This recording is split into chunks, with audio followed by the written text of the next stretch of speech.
And we're back. Taking a break today from Twitter. I wanted to take a look at a subreddit I haven't looked at in probably a few years. I was super into this. Sort of fell down the Pitbull rabbit hole years ago. But I wanted to talk about it because I think it's something that people don't talk about, and I'm not really sure why. It's something that affects a lot of people in a lot of countries. And it's just one of those things that, from my perspective, has always been a real clear indication that if we cannot solve dangerous dogs, we have no chance at solving the problems of dangerous people. Because the main reason why we can't solve this problem is because we've developed a kind of suicidal empathy. I know the term gets used a lot about things rather than having a more logical perspective. And dogs are grading them. We do this with people, but we're going to talk about dogs today. So let's talk about this. Start here. Kansas, December 2025, 13-year-old boy mauled to death by loose mixed mastiff and pit bull breeds. Reading the story, a Kansas man is charged with murder after his unleashed dogs, mixed mastiff and pit bull breeds, allegedly mauled a 13-year-old neighbor to death, leading him to pack the boy. Oh, Jesus Christ. Leading him to pack the boy up and dump his ravaged body, quote unquote, down a large ravine under the prison. Under the prison. Damon Leonard, 47, was charged with second-degree murder and other charges related to the vicious killing of Aaron and Dula, a Lynn County seventh grader who lived down the street from Leonard and was biking to his buddy's house, according to the Kansas City Star. Aaron's family told the Star the boy was on his way to let his friend's dogs and chickens out in December 2025 when Leonard's canines, which were known to run free, attacked him just before Christmas. After the boy was mauled to death, Leonard packed up Aaron's body and then hurled it down a large ravine in a creek bed around 30 miles away. For that, the local father was convicted in Missouri of abandonment of a corpse and sentenced to 4 years in prison last week. He was charged this week by the Kansas Attorney General's office with murder, involuntary manslaughter, interference with a law enforcement criminal, desecration by unauthorized control of a dead body, and permitting a dangerous animal to be at large. Mother says, I could have overlooked, the dog attack. That's just a freak accident. No, it's not. But I can't forgive him for what he did trying to hide my kid from us when we were all looking for him. Can you imagine playing along like he didn't know where he was at when he did know? That's what I can't accept. This woman is maybe a saint, but totally insane. Absolutely not. And Dula said it was supposed to take Aaron just 5 minutes to ride to his friend's house and tend to their pets, chicken, roosters, and dogs, while his family was away, and another 5 minutes to ride back. He was biking on a gravel path when Leonard's dogs allegedly attacked him. Jeez. Comments are until something like this happens to a rich kid, it won't stop, and it won't be the child's fault even then. Yeah, people are freaking out because he tried to hide the body. Yeah, one person says fund animal control and defund shelters and rescues. We need to report every loose dog in our communities, make them treat these threats seriously. A massive pit bull is a huge beast capable of killing effing bears, and a poor child never stood a chance. That's also true.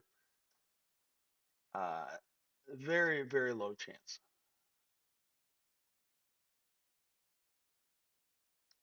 But how do we get here? And part of the reason why we get here is because we do not want to say there's such a thing as bad dogs.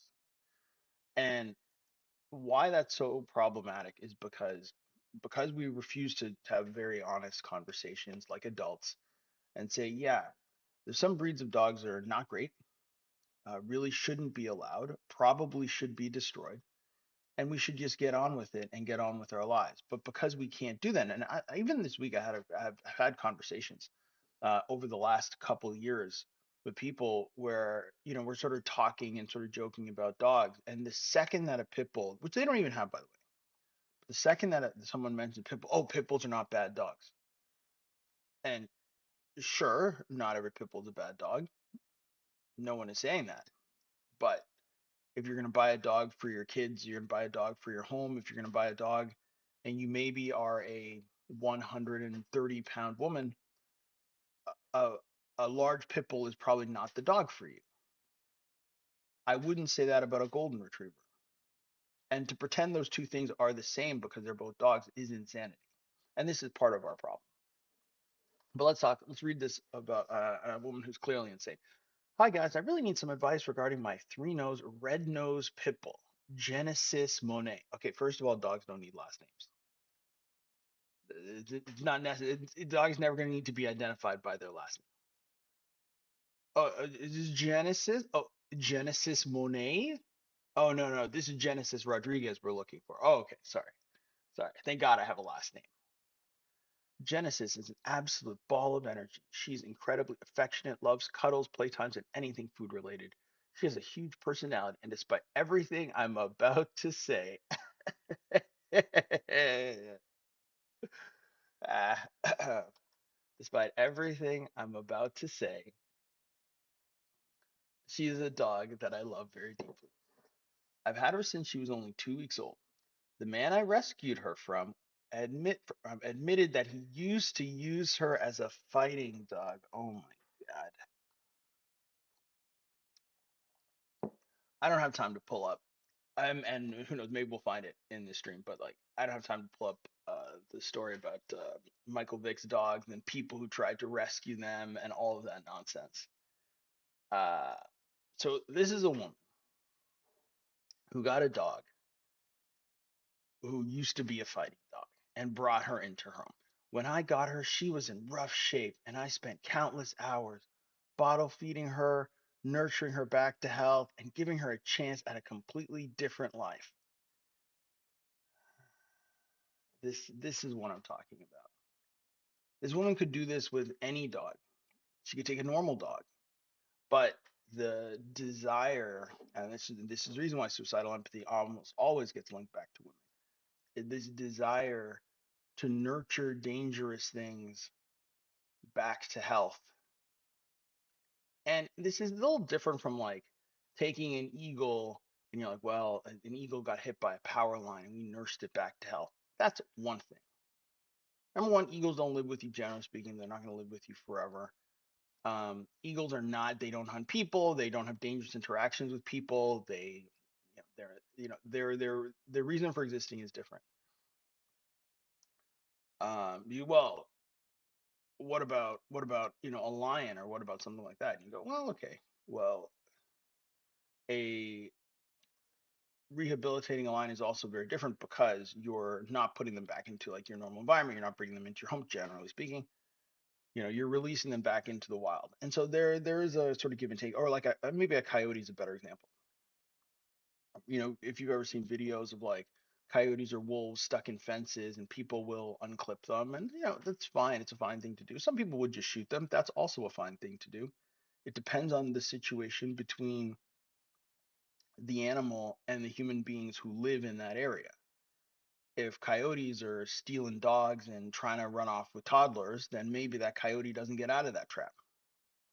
But if the coyotes and people where this takes place, they have a different coexistence relationship, then maybe just let the coyote go. Again, it's up to you, but like to sort of say, hey, here's a wild, dangerous animal that has likely killed another dog, and a dog is hard to kill with your teeth. A dog is hard to kill. Like imagine grabbing it. I'm stealing a joke from Joe Rogan, but like imagine trying to kill something with your face. It's fucking hard. And this is what it was trained to do. Trained to kill. Trained, and people don't think about that. You think about what that means to be trained to kill. Trained to be excited by the sounds of screaming. Trained to be excited by the pain. This is what we mean when I say we, but like this is what they mean when they talk about game bred. Like the gaminess of the dog, whether the dog is up for it, up for the fight, interested in the fight, excited by the fight. This is the kind of animal that she spends countless nights bottle feeding her, nurturing her back to health, and giving her a chance at a completely different life. She's been my sidekick ever since. She was socialized, trained, worked with extensively at a young age, and raised in a home where she was loved. Now imagine, you think to yourself, okay, let's think about this woman for a minute. This woman presumably has a job, has other responsibilities, and she says what she should do instead of getting married and having kids, is like she's gonna devote all this energy into saving this worthless dog. And you might say, well, you're a cold-hearted robot. How can you say she's worthless? The dog is worthless. A dog that cannot, in the society that we built, a dog that cannot live with people cannot exist. We don't let dogs roam the streets, surviving any way they can, generally speaking. We dogs have to be in homes. But if a dog cannot be safely in a home, it cannot exist. What is a dog worth that cannot live in a home? It is worth nothing. That just is what it is. And this feeling that so many people have when you say stuff like that is the reason why we have this problem. All right, I'm gonna stop interrupting the story. I'm just gonna finish. Okay, so remember, she's a fighting dog. She it's interesting because it's like she says he intended to use her as a fighting dog. Okay, okay. So I will retract a little bit. He intended to use her as a fighting dog. Fine. Okay, she was only 2 weeks old, so fine, fine, fine, fine, fine. She's a very young dog. She socialized. She's been my sidekick ever since. She was socialized, trained, worked with extensively at a young age, raised in a home where she was loved. This is what's happening now. Over the last 5 months or so, something has completely changed in her. She has become increasingly aggressive to my other animals. At first, I hoped it was a phase, stress related, or some other, or something that could be corrected, but the behavior has continued to escalate. At this point, she has to keep her separated. This is well known among pit bulls. It's called the crate and rotate. It's where the dog is so vicious that it cannot be with the other dogs in the home. So they have to like rotate them like they're on parole. There are going to be a lot of jail analogies in this stream because that's what we're talking about. You're basically a jail warden, a prison guard for a dog for free. Anyways. So she does the crate and rotate. She keeps her separated from all the other dogs except for the border collie. And occasionally her chow chow. Jeez, this lady has, again, how many dogs does this woman have? So she's got the pit bull, she's got the border collie, she's got a chow chow, and it seems like she's got other dogs as well. Anyways, about 3 months ago, she went after my 15-year-old chow chow. Thankfully, we got her quickly, and there were no puncture wounds. The chow stick fur likely protects her. Then about 2 months ago, Genesis. Oh, what happened to her last name? What happened to the Monet? Oh, now she's Genesis. That's how you know it's getting bad. By the end of this story, she'll be just G. Attacked one of my mom's hairless dogs completely unprovoked. There's no food involved, no toys, no tension, no warning signs. This is another thing that we see a lot with these dogs is that there's no warning signs. This is why I won't get into an elevator with a pit bull. There's no warning signs. The dog seems normal. Dog seems normal. Boom, dog's intact. And of course, they're designed not to do that because if you're like, I mean, George St. Pierre, I watched a talk on him just the other day. He's like, when he throws a punch, he doesn't want his opponent to see it coming. So he hides it. He hides it behind the positioning of his body so that the victim, although you wouldn't really say another fighter is a victim, but the person who's about to be on the recipient on the receiving end of a George St. Pierre punch has no way to hide, has no way to read that the punch is coming. And with the dog, it's very similar. She put multiple holes in his neck and the back of his head and essentially flayed the part of his front leg. He had to be taken to the vet for stitches. Last week was the incident that pushed me to make this post. She went after the chow chow again. She left puncture wounds. Took at least 2 minutes to get G to let go. I'm kidding. She used Genesis. Anyone who has ever broken up a serious dogfight knows that 2 minutes feels like an eternity.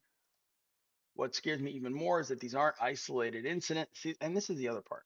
It's that, okay, so the dog wasn't used in dogfighting, but the dog was intended to use in dogfighting. Now, there's a reason why they don't pick golden retrievers. They don't pick border collies to be dogfighters. They pick generally terrier breeds. So this notion that genetics, and I'm going to sound like Nick Fuentes at this point, which is very ironic because I am black. Although, sometimes you'll hear people say that like pit bulls are the black people of dogs, which is very offensive, also very funny. Um, but the issue is really that we are not allowed to say that genetics plays a role in behavior. Now, this gets slightly complicated because I wouldn't use the same argument for black people because black people are also people. And I think much of what we see is in terms of like really poor behavior, really poor emotional control. But if you look at how these kids are raised, you're like, yeah, I see why these kids don't have, and it happens on a mass scale. Like very few of these kids have fathers. 70% of black kids are born to unwed mothers. The majority are raised by a mom alone. Uh, Children of single mothers have on average the worst outcomes. Like it just is what it is. And so you would expect that, and you can look, and the communities where children are being raised by single mothers have produced the worst outcomes. Where you produce the best outcomes have balanced parenting. It's not hard. It's a sort of a side tangent, but I want to talk about, because I do want to talk about genetics, and I don't want to go back and forth about, well, oh well, you're saying people. I've now separated the two things. Um, but we're not allowed to look at dogs and say, look, dog breeding matters. I mean, this is the whole point of breeding. We're breeding for breed specific behaviors. When you get a border collie, there are collie like behaviors that you're expecting. Same thing with pit bull. The gameness, the desire, the excitement by the sounds of squealing and screaming, that is bred into the animals, and they are bred for this behavior. So we would expect that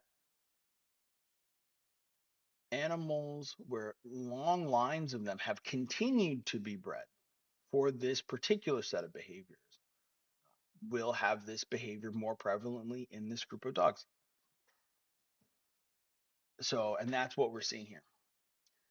She's gone after, but the thing that I really want to get at is, instead of accepting that the animal is what they are and accepting that the animal can only be what it is, and again, this is where I would separate it from people, but an animal can only be what it is. It can never imagine a better life for itself. It can only be what it is. So instead of accepting that, she will instead live and subject all of the other animals in this environment and all the other people to this situation. So she says she's gone after every single one of my dogs at some point. She's gone after my cats as well. Most of the earlier incidents were what I considered small attacks, snapping, grabbing, minor bites that didn't break in, scratches, things that were serious but not life-threatening. If they were serious, you would have taken action. The problem is that the attacks are becoming more severe, more deliberate, and more damaging. This is a progression. And I want to be very clear about something. This is not a case of me misunderstanding dog behavior. It's not a situation where she was simply reactive. It's not a dog lashing out because she's scared. It's not a resource garden. It's not a dog that accidentally redirects aggression. I've owned dogs my entire life. I've worked with difficult dogs before. Again, this woman has plenty of experience, but doesn't understand basic dog breeding. What Genesis does feels different because it is different. All those other dogs are likely responding to some incident, whether it is resource guarding or whether it is redirected aggression. But those other dogs, what's the difference? And again, you always want to look at, well, what's different about those dogs? Those dogs weren't bred for fighting. That's the difference. Those dogs were not bred for fighting. They were bred for other things, running through snow, uh, looking after sheep, you know, all these other activities, guarding the home, guarding of livestock, whatever it is, they weren't bred for fighting. That's what's different. When she decides she's going to attack, there's a noticeable change in her demeanor. She becomes intensely focused. She watches the other animals. She'll sit there and silently wait. She doesn't rush in immediately. She studies them. What does that sound like? Does that not sound like a UFC fighter? Does that not sound like a stare down? Except what's happening is the other dog doesn't even know what's happening because the other dogs were not bred for this behavior. They weren't bred for the cage. And she waits until they aren't looking at her. She waits until their head is turned away. Then she goes directly for the neck, almost like she's hunting them. Well, almost. Well, we're We're slowly getting there, folks. I know that sounds dramatic. Meanwhile, everyone is like, yeah, it's like when it's like when you're watching like a horror movie and there's some conceit like uh the monster is invisible or it can only or like you're watching like Predator and it's like, oh, it can't see very well or it reads body heat and you're just like, yeah, yeah, we got it. We got it. Can we get on with it, please? And it's just like, yeah, I don't know. I think he's only coming to me in my dreams. Yes. Yes, it's called Nightmare Nightmare on Elm Street. Can we please move forward? I know that sounds dramatic, but I don't know. I genuinely don't know how else to describe it. I've spent months trying everything I can to avoid getting to this point, and now, oh Jesus, now I've tried muzzle training, I've tried calming supplements, medications, I've tried shock collars, even though I was uncomfortable. She's still uncomfortable with it.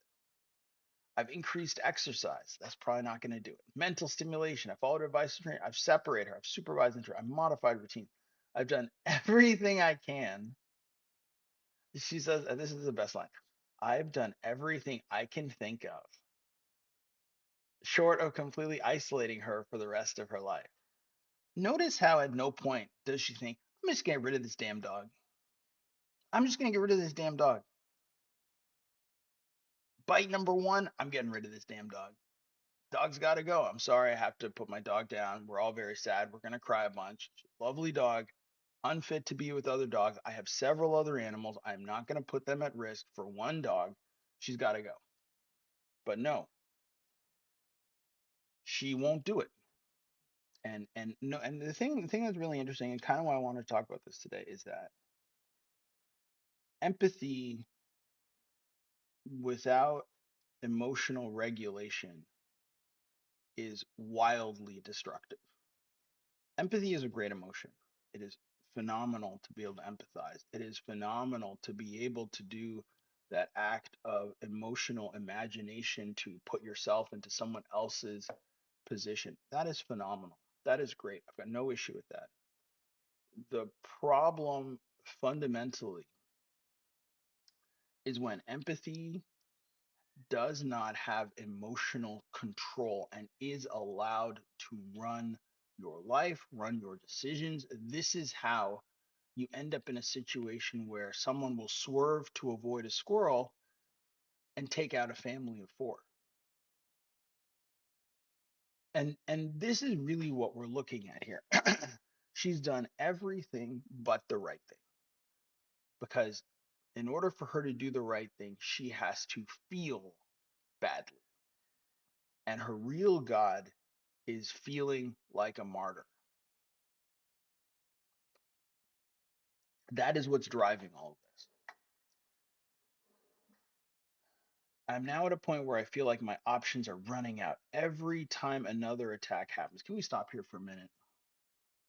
Every time another attack happens, that means, and again, and when you think about this, when you think about judges, when you think about people saying to you things like, oh, well, because of his racial background, because of his ethnic background, he's not as culpable for his crimes. Remember this. Remember the story of the pit bull. That is essentially the same behavior.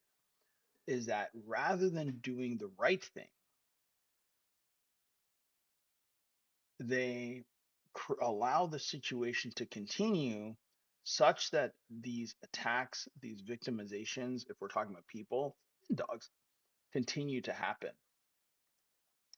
So every other dog has to live in terror. Every other animal has to live in fear. Everyone else around her who relies on her, all these other animals who are just as equally deserving of love, care, sympathy, all of them are placed into harm's way because she refuses to put one dog down. And this reminds me of something that the president of El Salvador said is that you can't give freedoms, full rights to criminals and have the same full rights for the average citizen because those two things are in conflict. So if you give full rights to the criminals, then you are essentially jailing the rest of society to be victims, to hide, to be unsafe. Or You can remove rights from criminals and liberate everyone else. Well, there are far more people than there are criminals. And this is such, I hadn't really thought about it this way, but this is such a great analogy for our society. And our biggest problem is that this woman has several animals, but because her need to be a savior is so great, she is willing to put everyone else can be a victim. That's okay. So that she cannot feel badly. And ultimately, in the end, we have to be in a situation where the decisions we make are guided by empathy, but emotional control.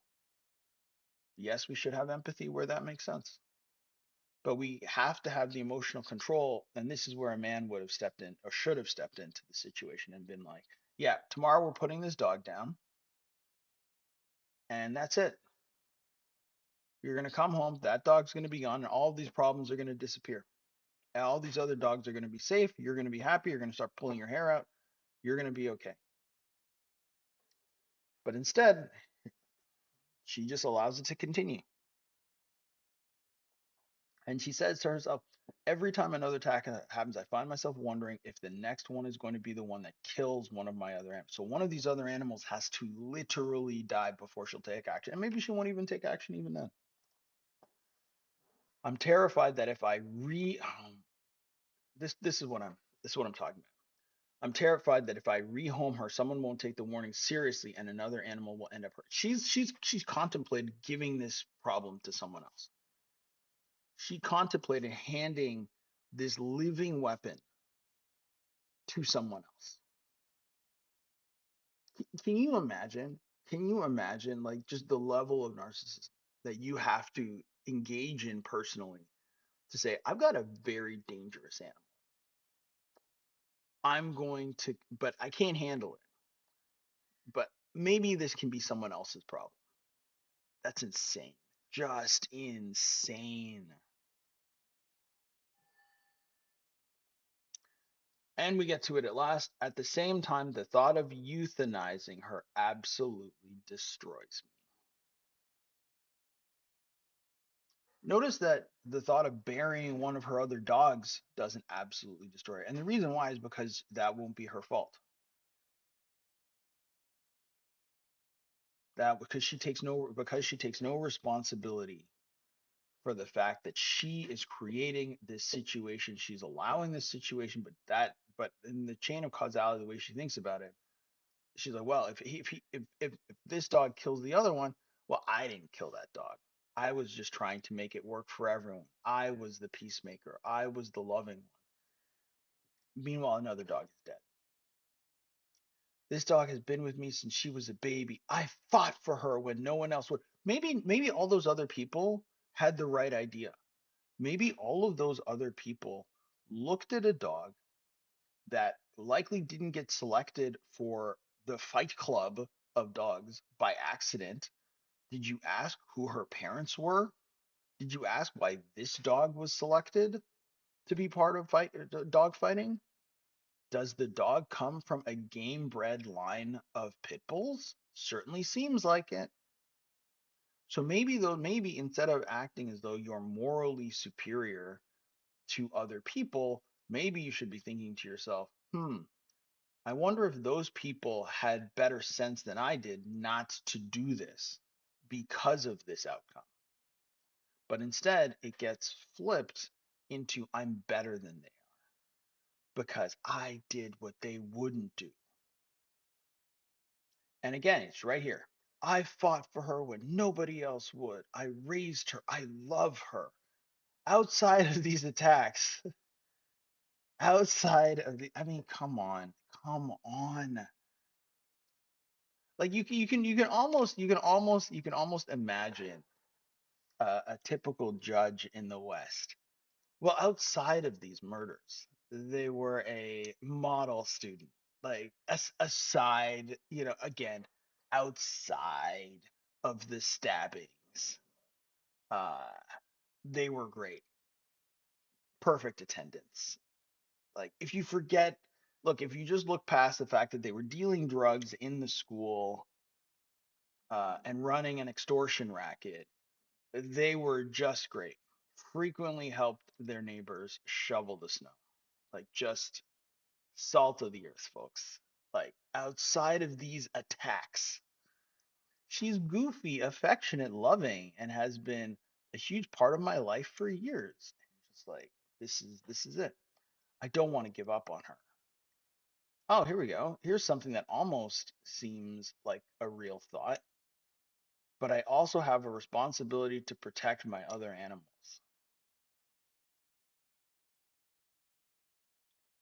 I mean, what can you do with this? This is one of the reasons why I want to talk about this, and I do want to show other videos. I don't want to spend the whole hour on this, but there's almost nothing you can do with this level of delusion. There's almost nothing you can really do with this because someone who is this far gone is absolutely not going to be reasonable. They're just not going to be in a position where they can like make good decisions. Because what do they do next? Has anyone successfully managed a dog with this kind of aggression? They don't want to accept that they can't save this dog and shouldn't save this dog. And if she took her responsibility to protect her other animals seriously, we wouldn't be having these conversations. And so now she's like, are there trainers, behaviorists, programs, rescues, or resources I should look into before I make a final decision? And then we come to the last part here, which is like, please understand that I'm not looking for judgment, excuses, all right, because she doesn't want people to judge her. She doesn't want people to look at this situation and go, you're an idiot. You're a danger to your other pets. You're a danger to other people. And your other dogs have a right to, your other dog, which by the way, coexist with each other, have a right to be safe from the aggression of one dog. It's just wild. I want to get the last of this. Please understand that I'm not looking for judgment, excuses, or people telling me I'm misunderstanding the situation. I'm looking for realistic advice from people who have dealt with severe dog aggression firsthand. Yeah, put the dogs down. Put the dog down. I love this dog more than I can put into words, but I also can't continue pretending that what's happening isn't serious. I just need help figuring out where to go from here before I completely throw in the towel. Lady, the towel is covered in blood. Throw in the towel.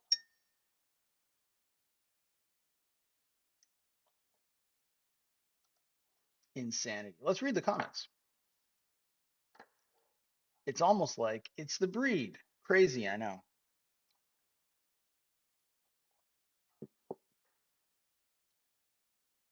She hit that magic age where anything and everything is a potential target without prior warning. Yes. Someone else is like, how many dogs does she have?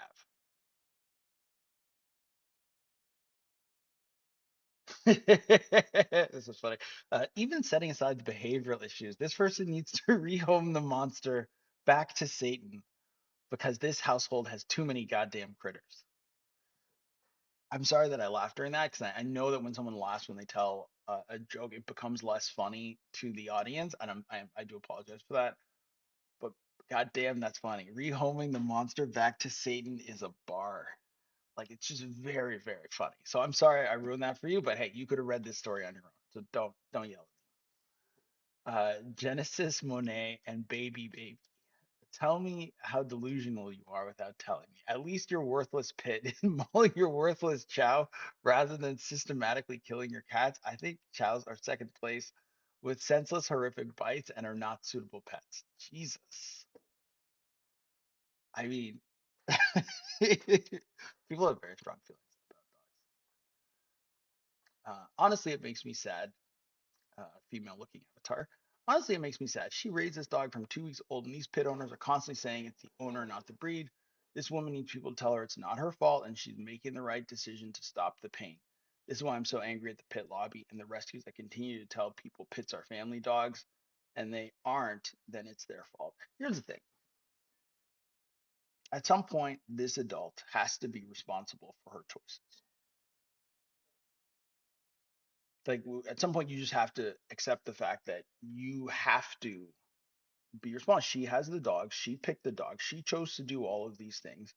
You can't always blame the pit lobby. Yes, the pit lobby fills people's heads with nonsense. 100% that's true. if you spend any time, like you'd be surprised how often by the way, once you go down the pit bull rabbit hole, the pit bull hole, that doesn't sound right. Pit bull rabbit hole, you realize just how much propaganda there is. There's a YouTube channel called The Dodo, great channel, like if you like animal videos, which I was into for a while.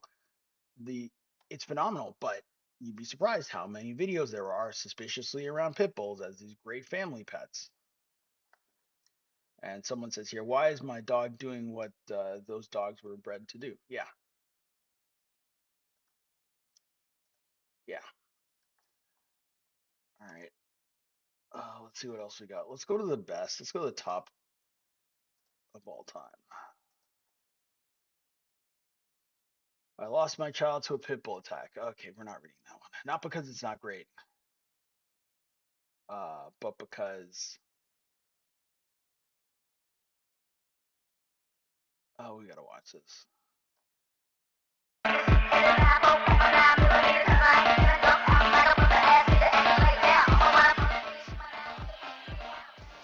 For anyone who can't watch this, hang on, let me go back. This is just music, so I'm just gonna mute it. That's annoying. Um, so for anyone, okay, that's from the beginning. So this is like a home video camera. Dog, looks like an Akita. Don't quote me on that. I'm not the best. Man is sitting on his porch. This other person's idiot pit bull. It is a woman, totally too weak for the dog. The pit bull came in looking for a fight. What I'm pretty sure is an Akita got him by the head, was digging into his face, and the pit bull got absolutely mauled. Not mauled, but he just lost a fight. And of course, she's running over. Hang on, let me see this. So she comes running over. Okay, hang on, let's go back. First of all, lady takes forever. Dog comes running over, looking for a fight. This lady comes jogging over, grabs the leash, and then starts to ineffectively pull. Akita's got the pit bull by the face. The pit bull's like, I should probably have not done this, and then runs away. Yeah, nice, very solid, very solid. Oh, it wasn't Akita. Yeah, and the Akita didn't start the fight. It's just a dog sitting on its own porch with its owners, and the pit bull ran in from across the street.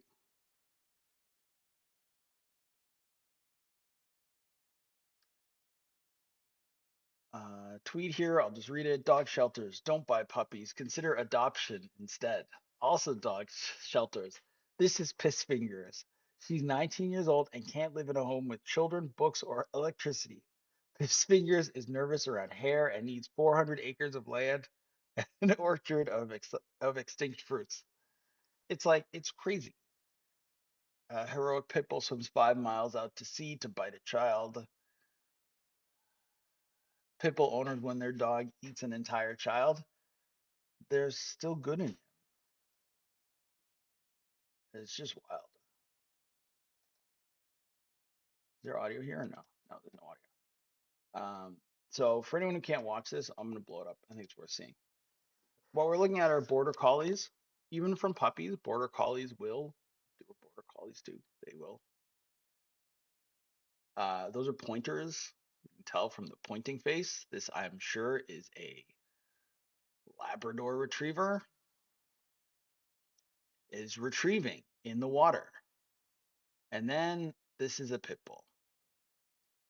It's a puppy locked in, does the death shake to separate bone and tendon, to separate a muscle and tendon from bone.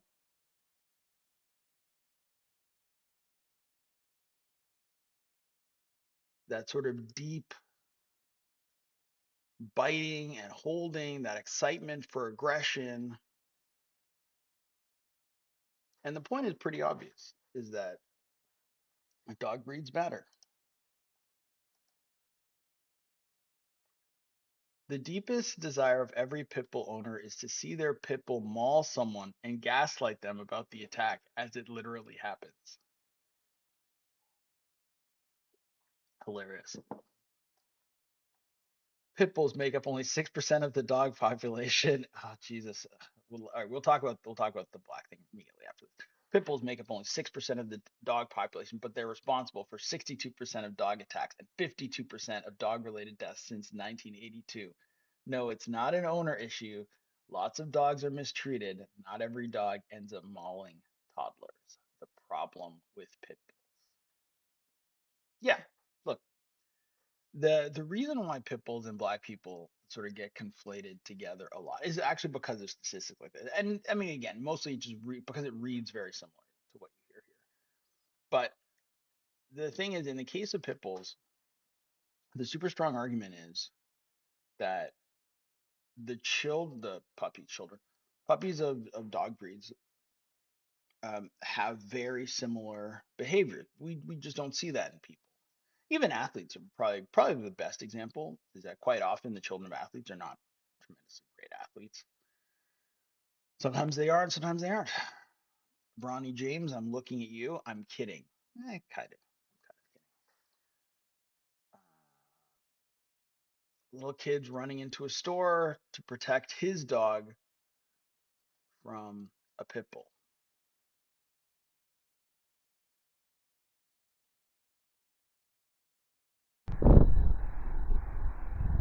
How many dogs do you have, Mr. Butler? I have two. What kind of? Oh, hang on. We got to listen to Judge Judy. Got to listen to Judge Judy for a second. What kind of dogs do you have? I have a pit bull, blue nose, and I have a chihuahua mix. Yeah.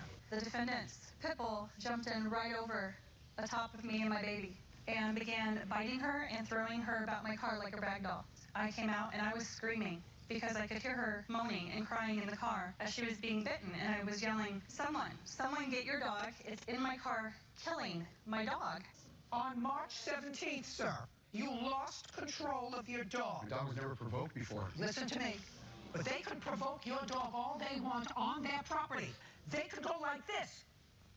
On their property, you have to keep your dog on your property. That's the law. Want to read it? It's not true. You're a moron. I'm going to repeat I'm a myself. moron. Yeah, It's not true. you are. If Where's you my have a dog big on pit- top of the If dog? you have a big pit bull, sir, you make sure it doesn't get loose. Because instead of attacking the dog, it could have attacked one of the children that was Never playing in would the front. attack any child. It's around children. I have two babies at the house. You know how many times Yeah. I read about that in the paper? Not this time. You want to know how many times I read about that in the paper? I train my dog. How many times all these people have read about that and have heard the same stupid remark? It's the first time it ever did it. Never did it. It's around my grandchildren. I let it babysit for my niece. Judgment for the plaintiff in the amount of $2,500. That's Yeah. Judge Look Judy. at normal versus abnormal social behaviors in some 5-week-old puppies. First, we're looking at some 5-week-old golden retriever puppies. These guys are calm, they're milling about, and they're engaging appropriately. They are not aggressive and not fighting with each other. These puppies are all exhibiting abnormal levels of aggression. The puppies here are ganging up on one puppy who is screaming and trying to get away. Normal puppies back off when a puppy screams in pain or fear. These puppies become over-aroused and begin attacking even harder. The same is true of these puppies. They are unable to engage in socially appropriate and normal interaction. These are heritable behavior motor patterns. Yeah. Oh my gosh, I'm just going to describe this. This is just a lady whose son-in-law's dog basically tore her arm apart. Just tore her arm apart. Jesus Christ.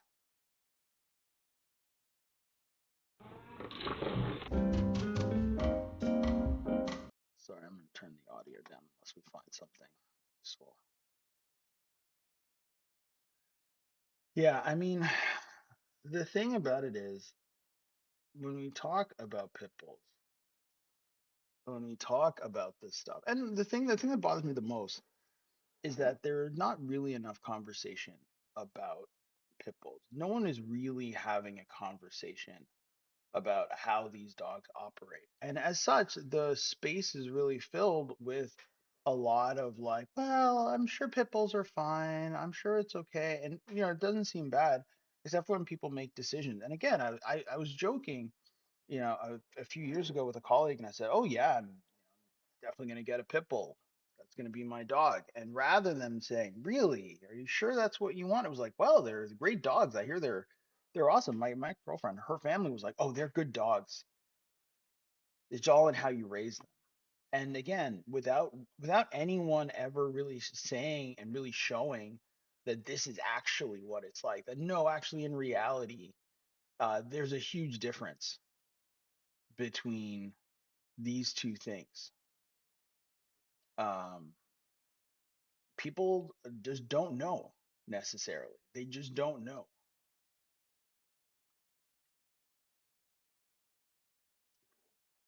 Watching here, a lady walking on the street gets pulled by two dogs. There's no audio. She's calling out for help. She's trying to get someone. They got her coat. They're attacking from both sides. She's trying. Oh, Jesus. There's a third dog. Oh, my God. Lady's lucky. Somebody stops in a car. She's about to fall.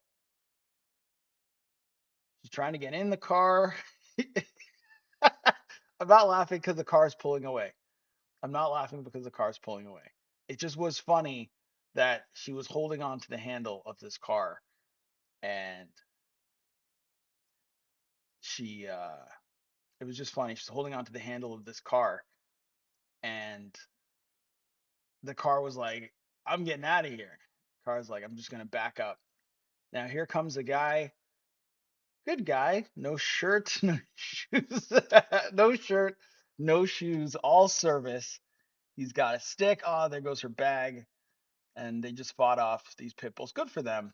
Good for them.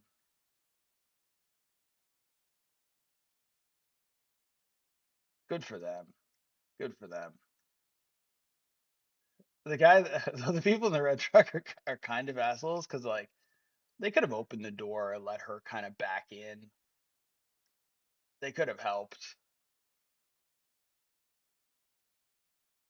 Oh Jesus. Oh Jesus. Yeah.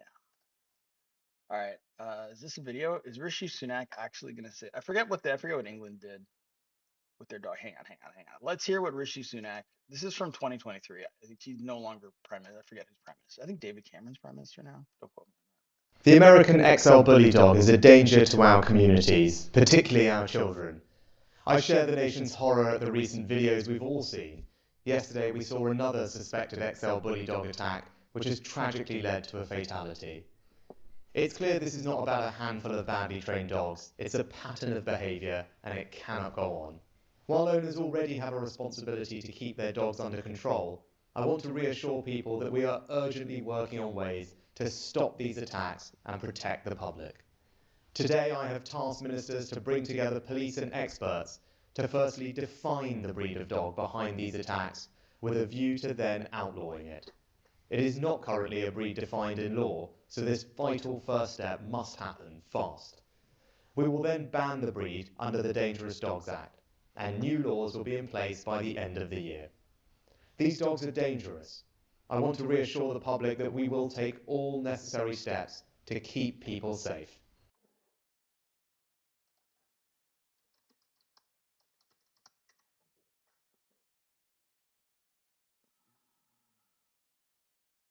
That was in 2023. Oh, wah, wah. Dog attacks are still rising even after the XL bully ban. Color me surprised. This is from April of this year. Michael Carpenter was packing up after a camping trip in Leicester countryside with a big group of friends earlier this year when a woman in his party realized she lost her car keys. He said he'd help her find them. As they searched around her car, Michael says her dog, which had been sitting on the passenger seat, jumped out of the window and bit him. I hit it and it ran around and attacked me again. I tried to kick it again, lost my balance, then the owner managed to call it back. I'd be dead if that hadn't happened. Michael is 58 years old. He went to hospital where he was given x-rays and a tetanus injection. And although he reported it to police, he decided not to pursue it. Shocking. I mean, this is a side point. We don't have time to get into it today. But one thing that's very interesting is how often men do not pursue attacks that happen to them when the person involved is a woman. And this is another reason why the stats are stats. I think stats would always be one sided, but they're not certainly not as lopsided as they would be if men pursued their legal rights under the law with some seriousness. So what did he do? He did the most manly thing he could do. He went to social media. I'm half kidding. Instead, he shared what happened via Your Voice, your BBC News. I'm pretty sure that's social media. Concerned about the levels of irresponsible dog ownership in the country and the number of attacks. In all, there were 31,920 dog attacks on people recorded in England and Wales in 2024, a 2% increase on 2023, according to Freedom of Information figures obtained from police forces. And this may not even show the full picture, as 3 police forces did not provide usable data. That's another thing that happens. Again, when you go down the rabbit hole of pit bulls, you realize, why does this one particular breed have so much protection? In the media, in the police department, in politics, there's always money for pit bulls, the most worthless dog in the world. And suddenly there's always money, there's always funding to defend these dogs. These dogs have a better defense team than O.J. Simpson had. And all this despite the XL bully ban, which again, we saw the video for, that was from 2023, that was Rishi Sunak. It went into effect in England and Wales in 2024, so a year later in Scotland in August of that year, and in Northern Ireland in January 2025. The ban was intended to help reduce the number of people injured by dogs, only the overall figures have continued rising. So the ban was announced in 2023 in the UK, fully in place by 2025. Also, I remember this when it happened. There's a whole story about how I think it was Ireland that didn't want to do it, or it was Scotland that didn't want to do it. And just because we're not going to follow England. And then they immediately had to, because they have the same freaking dog problem. And what people were doing was they were taking their dogs from England and then just dumping them in Ireland, because Ireland didn't have the ban. So, but anyways, now everyone has the ban, but that hasn't helped. And again, part of the problem is just how divisive this issue is. It should not be divisive. It's only divisive if you have to accommodate the feelings of other people. Like, that is why this is divisive. The idea that it's divisive is because you have to accommodate people who feel badly about this. The sheer level of polarity makes agreeing on a solution extremely difficult. It should not. Imagine if we said that murder was extremely divisive, and so that's why we can't really make progress on murder. It doesn't matter if you feel badly for murderers. We've just made a decision that we're not going to accept it. And this is one of the reasons why the West can never rise to the heights from to which it is capable, because it will always be dragged down by needing to accommodate the feelings of the weakest members. This is why El Salvador was able to get out of its situation. El Salvador was, and I think I should just do a whole stream on that. I think that's super fascinating and worth talking about, especially I like the El Salvador argument. Tangent. I like the El Salvador conversation because the argument that they make, particularly around black people and black crime, is, oh, it's genetic. Oh, we can't fix it. Blah, blah, blah. It's always going to be like that. It's in their blood. But El Salvador had the highest murder rate in the southern hemisphere, and at one point in time among the world. So they were killing, but they weren't black. So generations of all these murders and killings and rapes and crimes and all this terrible stuff that happens there. And what did they do? Did they change the genetics? Did they put radiation in the water? They changed the policy. They changed the policy. If your society is full of criminals, that is a policy decision. If your society is full of dangerous pit bulls, that's a policy decision. And part of the reason why I think it's worth talking about this is because when we start to look at these issues not as personality issues, it's not like, oh well, Rishi Sunak is weak, which he probably is, or animal rights groups are too emotionally attached to dogs, which they are. But ultimately, this is a policy. It is a policy choice to allow dog attacks in your country. It is a policy decision to allow this to happen in your country. Anyways, we'll finish up here with this article. So part of the problem now is just how divisive this issue is. The sheer level of polarity makes agreeing on a solution extremely difficult, as does the highly emotional, there's that word again, nature of the debate. On one side, the people who say they're vilified for loving their pet, aka they feel badly. They say their pet poses no greater risk than any other dog if trained properly. That's 100% not true. On the other campaign groups, including Bully Watch, are adamant that bully type dogs present a much bigger risk than other breeds. That is entirely correct. What unites almost everyone we spoke to is an agreement the status quo isn't working. Now, here's what's interesting. She, I'm sorry, I don't want to do a digression again. Let's finish this. Plastic surgeon, the band changed my life. Vivian Lee's isn't the anomaly. She works as a plastic surgeon and is one of the only people, oh, Jesus, who believes the system is working. Some of her patients are victims of bad dog attacks. And she says, we're still seeing serious injuries, but some of the worst ones have been less common. So they went to the person who makes money off these dog attacks. Like she directly financially benefits from people getting their faces ripped up. And they went to her and she's like, I think it's working great. I mean, people are still getting their faces ripped up, but they're not as bad as they were. And just think about that. How would she even know? If all she can say is the ones she sees are not as bad. But unless the ban is actually removing dangerous dogs, then that doesn't mean anything. She didn't say, I'm not seeing any attacks. The total numbers are going down. What did she say? We're still seeing serious injuries. But some of the worst ones, not even gone, are less common.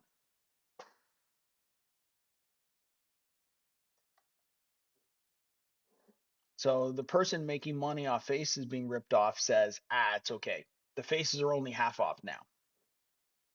Phenomenal.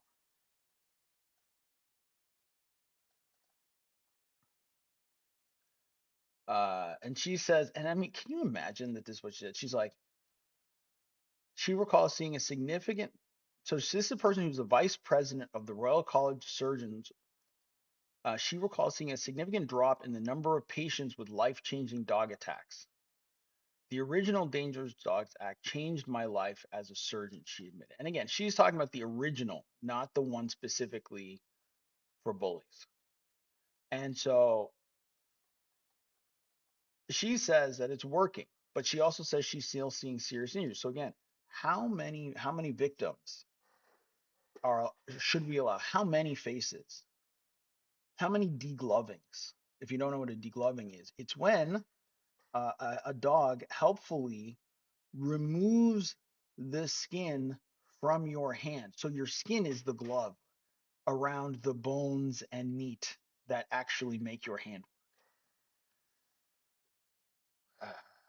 But they asked a surgeon who makes money off dog attacks, and she says it's fine. So it's probably not a big deal. It was a little over 2 years ago. The news of a dog attack on an 11-year-old schoolgirl in Birmingham went viral soon after they announced plans for the XL bully ban. Isn't that interesting? An 11-year-old schoolgirl. There have been attacks against men, attacks against boys, and attacks against women, to be fair. But an 11-year-old schoolgirl suddenly, Suella Braverman was like, now is time to take action. And Paul had gone to the shops with her older sister when an American bully, Staffordshire Bull Terrier crossbreed, attacked. Passersby wrestled the dog off her. She required medical treatment. I just want to get to the act.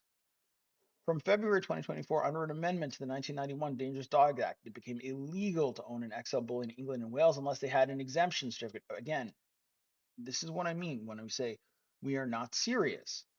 An exemption. Why is there an exemption? If you, again, if you are unwilling to cull dangerous dogs, you have no chance, zero chance at solving a problem involving people. Just give it up. It's absolutely never going to work. And what did the exemption certificate? It allowed existing owners to keep their pet if they said they're going to microchip their dog and buy special insurance. So again, rich people and essentially poor people are going to have these dogs. That's what this is. There's an exemption certificate.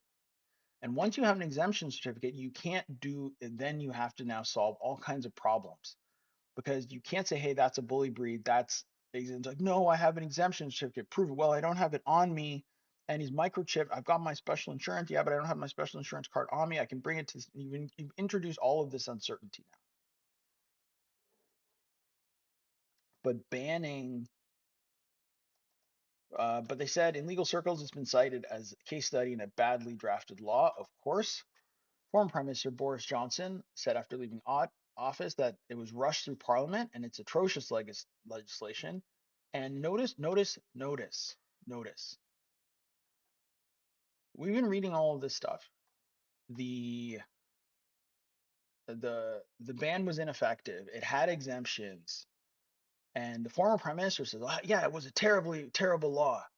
Now, you're probably thinking, "Well, it's a terrible law because it failed to stop dog attacks." What does he say? By trying to outlaw types of dogs rather than the actions of dog owners, the dog owners and dog breeders, the act ushered in a nightmare world of pseudoscientific dog eugenics, where officials would use calipers to measure parts of dogs' anatomy to determine the breed. Basically, phrenology, which used to be a study of brains, skulls, in human beings to prove intelligence. Long story short, um, this is why I say that when you start going down the rabbit hole of pit bulls and pit bull advocacy and where is this, and nowhere, no one has this level of defense where a prime minister comes out and what are they saying? It's not the breed, it's the owner. Don't ban the dog, punish the owner. Well, you can't punish the owner until my face has been ripped off. I'm trying to avoid the face ripping off part of this equation. That doesn't matter. That doesn't matter. And what is it? It's doggy racism. It's doggy eugenics. We're talking about dogs. So this is why I say if you cannot manage dangerous dog breeds, I don't even mean every dog. If you can't manage one dangerous dog breed, you think you're going to stop muggings? You think you're going to stop stabbings? You think you're going to stop grooming gangs? You have no chance. You have no chance. There's no chance that you can manage a society this way. Other critics of the law, including some animal charities, have argued it focused too heavily, again, on individual breeds. Adding another breed to this already contentious was asking for trouble. Yeah, well, what are some of the dogs that were on this list again? I don't know if I'll find it. I think the doggo Argentina was on this list. I'm not gonna find it. And it's like, well, how many murders? So how many doggo Argentino killings have there been in England since the ban was enacted in 1991? I don't have time to grab it, but I would love to know that. Like, the bans work when you work them.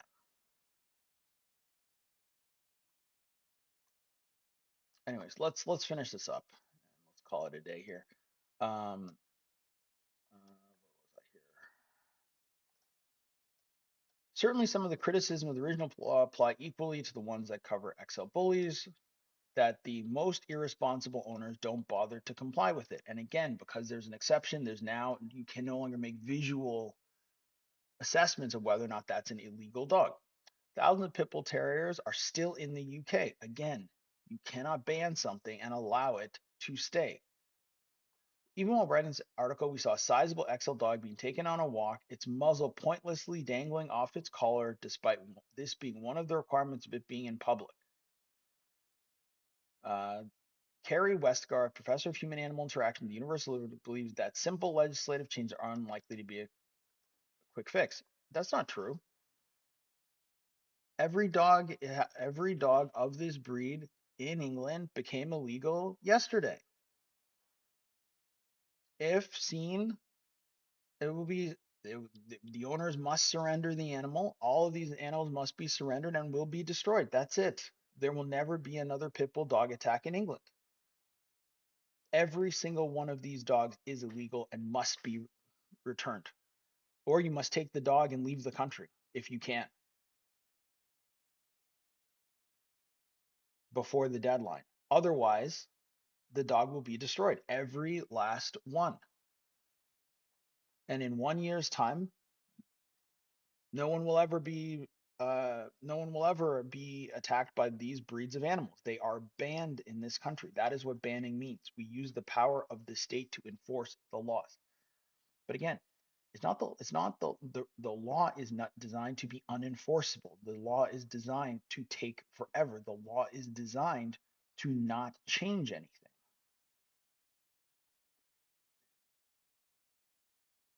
So she argues the problem is the lack of resources to enforce, and it's not a resource, it's the lack of will to enforce. And the rules governing dangerous dogs are broadly the same across the UK. However, the issues devolve so that there are some differences between regions. A spokesperson for the Department of the Environment, Food and Rural Affairs says the government remains committed to ensuring the ban on XL bullies is bully dogs fully implemented and enforced to protect communities from dangerous dogs. No, they're not. We recently reconvened the Responsible Dog Ownership Task Force again. Task forces, documentation, licensing, none of this actually solves the problem. There used to be dog catchers. The cost of licensing. Here we go. Samantha Gaines from the RSPCA warns caution. Though she backs the scheme, she warns the cost of a license would need to be set carefully. If we end up with a fee that's just so significant, we know that people aren't going to pay.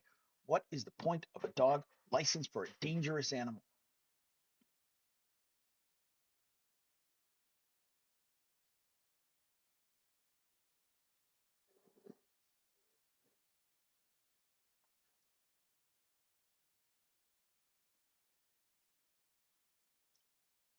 Like, ultimately,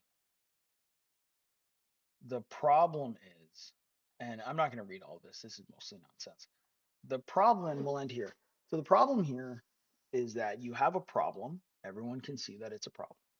You have a solution. Everyone sees that it works, whether we're talking about that one woman who is in her home or the country at large. By the way, Canada has the exact same set of problems.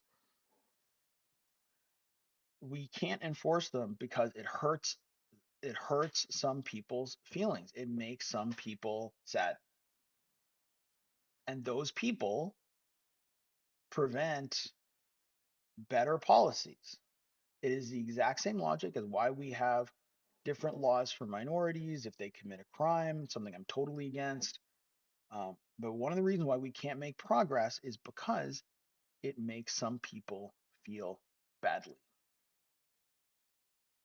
And they, like that woman in her house, want so desperately to be a hero in their own minds, to be seen as being moral and virtuous and more empathetic than other people, that they damn the rest of society to dysfunction and destruction. And that's the world we live in. And so when they talk to you and you hear politicians say to you, "Hey, we're going to solve this," if they cannot solve the pit bull issue, they are not going to solve housing. They are not going to solve crime. They are not going to solve fentanyl because the dog issue is the easiest issue. And if you do not have the strength of conviction to win on XL bullies, forget it. And that's the day. See you tomorrow, everybody. We're gonna do a show on Friday and wrap it up for the weekend, and I'll see everyone on Monday.